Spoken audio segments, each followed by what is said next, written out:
Daily use sentences நம்ம தமிழில் சொல்கிற வாக்கியங்கள் எப்படி இங்கிலீஷில் சொல்கிறது அப்படின்றது நம்ம இந்த வீடியோவில் பார்க்க போகிறோம்.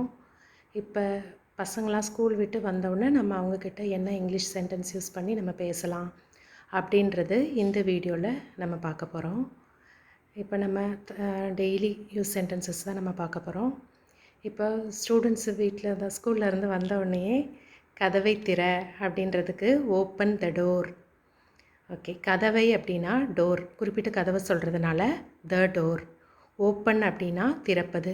இப்போ மேக்ஸிமம் இதில் உள்ள சென்டென்சஸ் எல்லாம் பார்த்தீங்க அப்படின்னா தமிழில் ஃபஸ்ட்டு இருக்கிறது இங்கிலீஷில் லாஸ்ட் வரும். அந்த மாதிரி தான் இந்த குறிப்பில் உள்ள சென்டென்சஸ் எல்லாம் இருக்குது. கதவை திற அப்படின்றது ஓப்பன் த டோர். இங்கே வா, இங்கேன்றது ஹியர், வா அப்படின்றது கம். அப்போ இங்கே வா அப்படின்னா கம் ஹியர். நாற்காலியில் உட்கார் அப்படின்னா சிட் ஆன் த சேர். நாற்காலியில் அப்படின்றது ஆன் த சேர், உட்கார் அப்படின்றதுக்கு சிட்டு. நீ எப்படி இருக்கிறாய், ஹவ் ஆர் யூ அப்படின்ட்டு நம்ம எல்லார்கிட்டையும் கேட்போம். இப்போ நீ எப்படி இருக்கிறாய் அப்படின்றது நீன்னா யூ, எப்படி அப்படின்றது ஹவ், இருக்கிறாய் அப்படின்றது தான் இருத்தல், அதுதான் ஆர். இப்போ தண்ணீர் குடி அப்படின்றது ட்ரிங்க் வாட்டர். தண்ணீர் அப்படின்றது வாட்டர், குடி அப்படின்றது ட்ரிங்க்.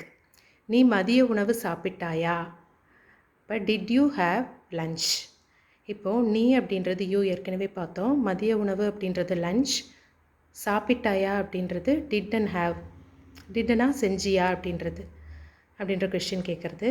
இப்போ டிட் அண்ட் ஹேவ் சேர்ந்து சாப்பிட்டாயா அப்படின்னு நம்ம கேட்குறோம்.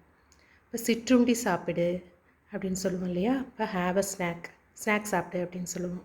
இப்போ சிற்றுண்டினா ஸ்நாக்கு, சாப்பிடு அப்படின்றதுக்கு நம்ம ஹேவ் யூஸ் பண்ணுறோம். ஓகே.